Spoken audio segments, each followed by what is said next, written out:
ॐ गंगणपतये नमः। ओम। सुप्रभात मित्रों, आज आप लोगों को मैं बताना चाहता हूं कि दिल्ली के चुनाव की समय सीमा निर्धारित कर दी गई है। अब दिल्ली में सभी पार्टियां अपने अपने दमखम दिखाने के लिए तैयार हैं, लेकिन इन सभी पार्टियों में सबसे खास पार्टी है वो है आपकी। आप पार्टी जो है ये अन्ना हजारे के जन आंदोलन से प्रारंभ हुई थी तथा वो भ्रष्टाचार, घोटाले और अन्य तरह तरह के मानव के सुझाव के तथा उनके ईमानदारी की प्रतीक बनकर सत्ता में आई थी। उन्होंने सबसे पहले शीला दीक्षित जी को हराए थे और उसके बाद अरविंद केजरीवाल दिल्ली की सत्ता पे काबिज हो गए। दिल्ली की सत्ता का अरविंद केजरीवाल से बहुत ही जनता ने अपनी आस लगा के बैठे हुए थे कि वो दिल्ली में एक अच्छे ईमानदार इंसान को सत्ता पे लेके आए हैं जो उनके लिए सब कुछ करेंगे। लेकिन ये तो विगत 10 वर्षों की बात थी जिसमें अरविंद केजरीवाल ने अपने इस कार्यकाल में बहुत बड़े बड़े काम किए, जिसकी यदि समीक्षा की जाए तो ईमानदारी कम और राजनीतिक ज़्यादा दिखाई देती है।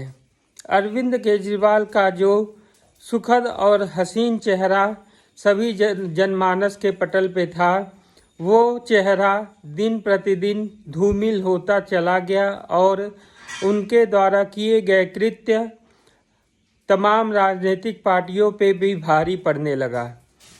कभी न सत्ता के गरियाले में आने के बाद किसी भी तरह का राजकीय या जनता के धन से प्राप्त होने वाले सुख संपदा को वो त्याग करने की बात करने वाले अरविंद केजरीवाल अपने लिए करोड़ों का शीश महल बनवा लेते हैं और जनता जैसी की थी वैसी ही रह जाती है।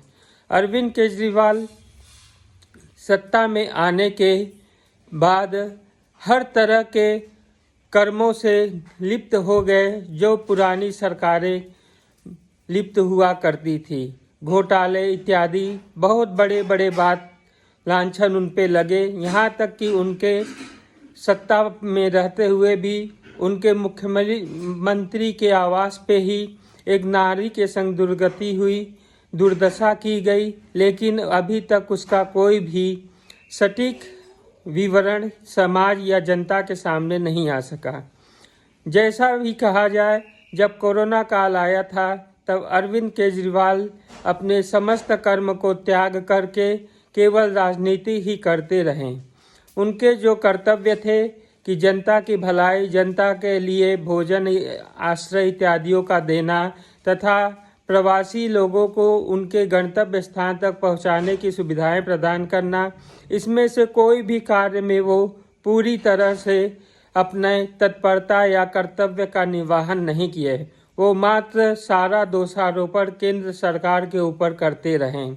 यहाँ तक कि राजनीतिक की गरियालों में गिरगिट की तरह रंग बदलने वाले केजरीवाल जी सत्ता में रहते हुए भी ऑक्सीजन की कमी को लेके दिल्ली के वासियों को गुमराह करते रहें और कितने ही लोग कोरोना काल में अपने जीवन से हाथ धो बैठे थे।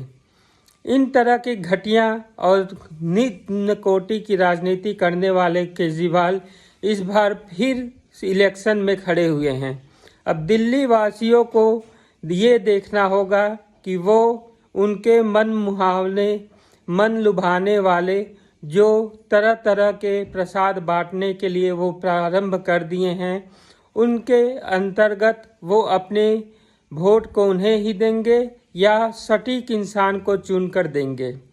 वैसे कि उनके जो लोभ लुभावने तरह तरह के नए हथकंडे हैं, जैसे ग्रंथियों तथा पंडितों को 18,000 रुपया प्रति माह का तनख्वाह देना, दूसरे औरतों महिलाओं इत्यादियों को धन देना, इस तरह के लोक लुभावने बड़े बड़े वो अपना प्रचार प्रसार कर रहे हैं और जनता के अंदर ये दिखाना चाहते हैं कि वो ये चुनाव जीतकर फिर जनता को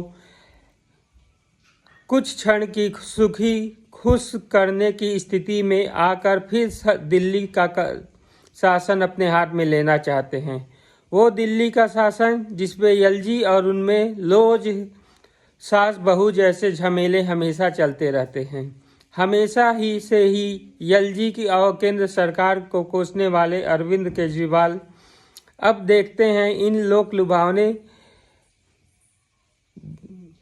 अपने जो रेवड़ी बांट रहे हैं उनसे उनको क्या लाभ मिलता है। वैसे जनता को खुद भी सोचनी चाहिए कि जो इंसान सत्ता में रहते हुए 10 सालों में कोई भी कार्य सटीक ढंग से न कर सका, केवल वादे ही करते रहा तथा न ही उसके कोई भी कर्म सामने दिखाई देते हैं, मात्र प्रचार माध्यमों में ही दिखता है, ऐसे इंसान को चुनकर फिर सत्ता में काबिज करना क्या सही होगा? जिस ग्रंथियों और पंडितों, महिलाओं इत्यादियों के लिए वो धन की वर्षा करना चाह रहे हैं, क्या उनको इससे पहले उनकी याद नहीं आई? ठीक इलेक्शन के पहले ही याद आई है। बिजली का बिल, पानी इत्यादि बहुत कुछ फ्री में देने की बात कहे थे, लेकिन आज तक उन सभी फ्री चीज़ों के विषय में यदि देखा जाए तो वो कहीं दिखाई नहीं देता है। स्कूल की व्यवस्था में कुछ सुधार हुआ है, लेकिन सुधार उतना ही है जैसे ऊँट के मुंह में जीरा। अतः आप लोग पूरी तरह समझ के सही व्यक्ति को चुने, जिससे कि आने वाले समय में आप लोगों को ये जो फ्री की मुफ्त की रेवाड़ी बांटी जा रही है वो फ्री की न रहे, बल्कि आपके कर्तव्य, आपके कर्म और आपके खुद के पौरुष से प्राप्त किया हुआ मेहनत की कमाई हो, जिससे आप और आपका परिवार सुखहाल जीवन जी सके। जय हिंद, वंदे मातरम।